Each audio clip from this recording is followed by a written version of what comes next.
लगभग 1,22,000 वोटों से वहां पर बीएसपी प्रत्याशी अतुल राय घोसी लोकसभा का चुनाव 2019 में जीते थे। ग्रामीण अंचल में जाकर हम लोगों ने घोसी लोकसभा सीट में लोगों से बातचीत की, तो जो ग्रामीण वोटर थे उनके मन में एक ही था कि बार बार पाला बदलने वाले इस पर ओम प्रकाश राजभर को उनके ही गढ़ में चुनौती मिलती हुई नजर आ रही है। नमस्कार दोस्तों, 2024 लोकसभा चुनाव को लेकर के एग्जिट पोल आ चुका है, लेकिन जो सबसे दिलचस्प मुकाबला है यूपी का। यूपी में जिस तरीके से बीएसपी के वोट परसेंटेज की अगर हम बात करते हैं, तो कल के सर्वे के अनुसार भी अगर हम बात करें तो मेन स्ट्रीम मीडिया में जिस तरीके से 12 से 15% वोट बैंक की शेयरिंग जो है दिखाई जा रही है बीएसपी को लेकर के, तो हम चर्चा आज शुरू करेंगे बीएसपी को लेकर के। बीएसपी में आखिर 15% वोट बैंक की जो बात हो रही है, क्या वाकई में वो 15% का वोट बैंक है जो अंतिम निर्णय होगा 4 जून को जो फैसले आएंगे उसमें बड़ा बदलाव देखने को मिलेगा क्या? सबसे प्रमुख मुद्दा यही बनने वाला है, क्योंकि पिछली बार जिस तरीके से 2019 में और कांग्रेस बीजेपी के अंदर 20% जो वोट बैंक का फासला था, वो अगर कोई पूरा कर सकता था तो वो बीएसपी थी, जो कि इंडिया गठबंधन का हिस्सा नहीं रही। लेकिन बीएसपी अकेले दम पर यूपी के अंदर जिस तरीके से 15% वोट बैंक के साथ दिख रही है, तो क्या यूपी के अंदर बड़ा बदलाव आने वाला है सीटों को लेकर के बीएसपी की तरफ से? आज घोसी लोकसभा सीट पर हम चर्चा करेंगे कि घोसी लोकसभा की सीट जो है वर्तमान में पूर्वांचल की जो सीट है, पिछली बार 2019 लोकसभा चुनाव में बीएसपी के पाले में गई। वहां से जिस तरीके से अतुल राय चुनाव जीते बीएसपी पर, हालांकि 2019 में गठबंधन था सपा और बसपा का। लेकिन आज का जो मेन टॉपिक है वो 2019 चुनाव में जिस तरीके से बीएसपी के पाले में गई घोसी लोकसभा सीट, तो क्या वाकई में 2024 के चुनाव में भी यूपी में बीएसपी बेहतर परफॉर्मेंस करती हुई नजर आ रही है? जिस तरीके से 30 से ऊपर सीटों पर बीएसपी का लगातार टारगेट रहा और उन्होंने प्रत्याशी उतारे, तो घोसी लोकसभा सीट को लेकर के माहौल क्या है? चलिए क्रम वाइज आपको समझाते हैं कि क्यों घोसी इस बार फिर से बीएसपी के पाले में जाने वाली दिखती हुई नजर आ रही है। कुल मतदाताओं के ऊपर जरा चर्चा करेंगे कि आखिर घोसी लोकसभा में मतदाताओं की संख्या क्या है। लगभग 19 लाख मतदाताओं की संख्या बताई जाती है घोसी के अंदर, जिसमें जो सबसे बड़ा फैक्टर है जो बीएसपी को बार बार वहां से जीत दिलाने में कामयाब रहती है, वो है दलित वोट बैंक की समीकरण। यानी दलित और पिछड़ों के वोट बैंक की अगर हम बात करते हैं तो वहां पे लगभग 11 लाख से ऊपर पिछड़ों का वोट वहां पर बताया जाता है। और सबसे बड़ा जो उसमें फैक्टर आता है, बीएसपी ने जिस तरीके से वहां पर प्रत्याशी उतारा बालकृष्ण चौहान को, जो पूर्व के सांसद उसी लोकसभा से रह चुके हैं। यानी वहां पर चौहान समाज की अगर हम बात करें वोट की, जो नोनिया बिरादरी उनको बताई जाती है, उनके वोटों की संख्या लगभग वहां पर 6.5 लाख बताई जाती है। यानी चौहान समाज का जो 6.5 लाख का वोट है, उसको वो कहिए कि निर्णायक भूमिका घोसी लोकसभा में निभाती हुई नजर आ रही है। इसी को देखते हुए बीजेपी ने भी जिस तरीके से दारा सिंह चौहान के घर वापसी कराते हुए, वो भी घोसी के ही रहने वाले हैं, और उनको मिनिस्टर बनाया गया यूपी गवर्नमेंट में, ताकि जो चौहान वोट बैंक है वो भारतीय जनता पार्टी के पाले में आ चुके। लेकिन वहीं बहन मायावती ने ट्रम्प कार्ड खेलते हुए बालकृष्ण चौहान को ही प्रत्याशी बना दिया वहां पर।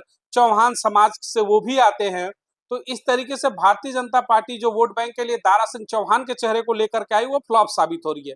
अब बात करते हैं वहां पर समाजवादी पार्टी यानी कि इंडिया गठबंधन, जिसकी नैया डूबती हुई नजर आ रही है इस समय एग्जिट पोल के अनुसार।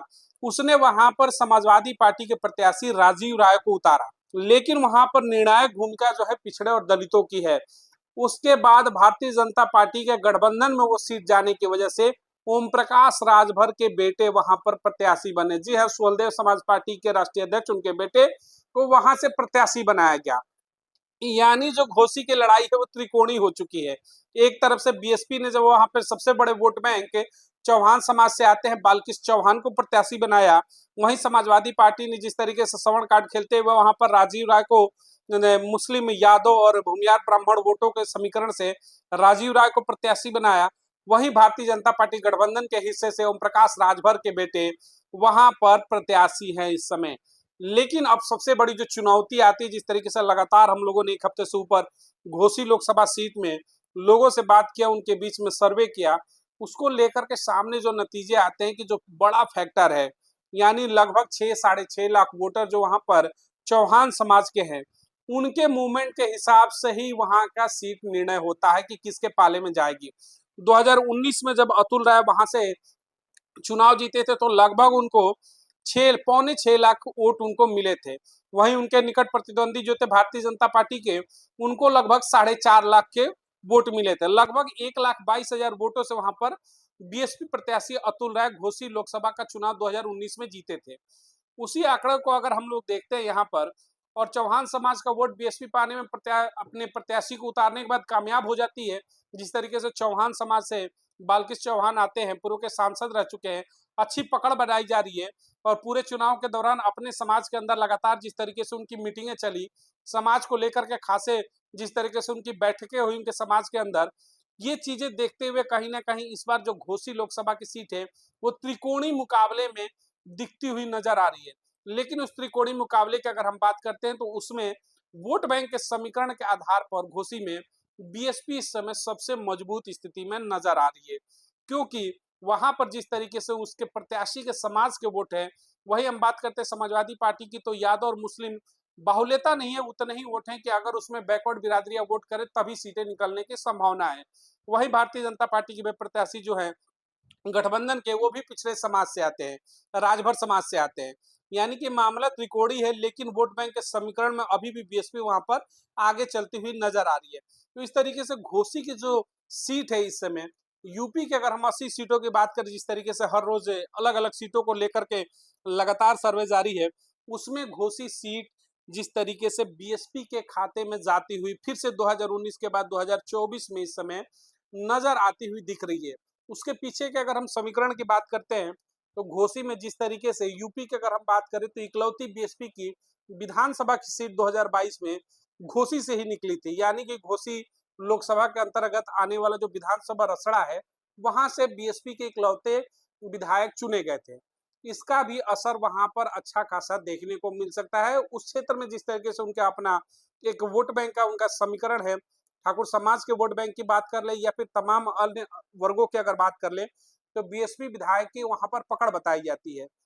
उसका फायदा कहीं ना कहीं यहाँ पर बालकृष्ण चौहान को सीधे तौर पर देखने को इस समय मिल रहा है।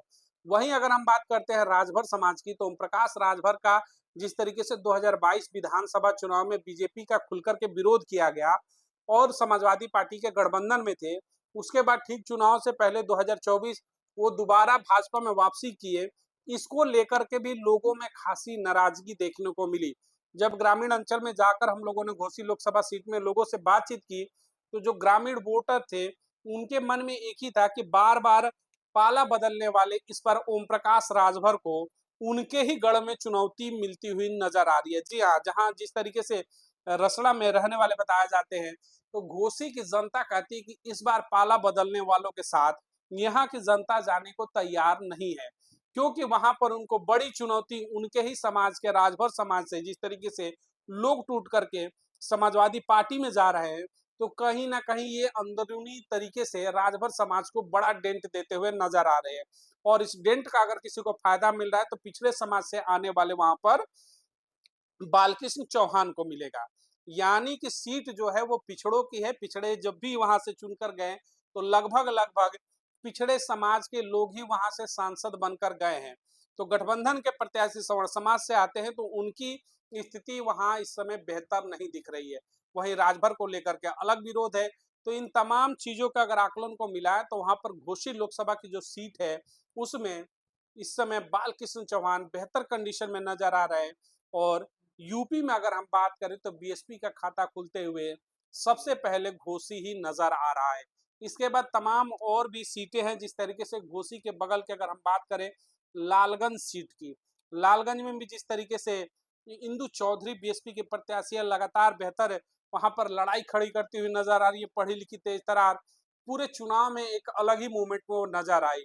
वहीं तमाम और सीटों की बात कर ले, अगर हम चंदौली की बात कर लेते हैं या फिर अगर आजमगढ़ की हम बात कर रहे हैं जहां पर त्रिकोणीय मुकाबला इस समय देखने को मिल रहा है, उन तमाम सीटों को भी लेकर के अगले सर्वे के बीच में आएंगे। अगली वीडियो में जरूर बताएंगे कि आजमगढ़ का इस समय माहौल क्या है, क्या वाकई में आजमगढ़ से निरहुआ की जो सीट है इस समय फंसती हुई नजर आ रही है, धर्मेंद्र यादव की सीट फंसती हुई नजर आ रही है, या फिर बीएसपी के मुस्लिम चेहरा उतारने के बाद से मामला त्रिकोणी हो चुका है। और आजमगढ़ का माहौल क्या है, आजमगढ़ की जनता आखिर क्या निरहुआ को फिर से भेजने की तैयारी में है या फिर बीएसपी वहां पर भी बड़ी सेंध लगाते हुए नजर आएगी। जिस तरीके से वहां पर लगातार कई टिकट बदले गए बीएसपी के द्वारा और लास्ट में मुस्लिम चेहरे को, बड़े चेहरे को उतारने के बाद माहौल आजमगढ़ का भी बदल चुका है। मिलेंगे आजमगढ़ की अगली वीडियो को लेकर के, लेकिन घोसी की जो तमाम सर्वे रिपोर्ट है उसके अनुसार बीएसपी का खाता खुलते हुए घोसी में नजर आ रहा है बालकृष्ण चौहान के द्वारा। और ये आंकड़े अगर सही रहे, जिस तरीके से 30 सीटों पर मैंने बताया था कि लगातार मजबूती के साथ, दावेदारी के साथ बीएसपी लड़ाई लड़ रही है, तो ये जो 30 सीटें होंगी वो केंद्र की सत्ता में इस बार प्रमुख भूमिका निभाने वाली हैं। एग्जिट पोल कुछ भी दिखाए, लेकिन जो अगर यूपी से 30 सीटें बीएसपी के खाते में आती हैं तो केंद्र की सत्ता में वाकई बहन मायावती को लेकर के बड़ी निर्णायक भूमिका इस बार देखने को मिलेगी। मिलेंगे अगली तमाम बड़ी खबरों को लेकर के। बहुत बहुत धन्यवाद। चैनल को अधिक से अधिक लोगों तक जरूर भेजें, वीडियो को शेयर करें, लाइक सब्सक्राइब जरूर करें। बहुत बहुत धन्यवाद। जय हिंद।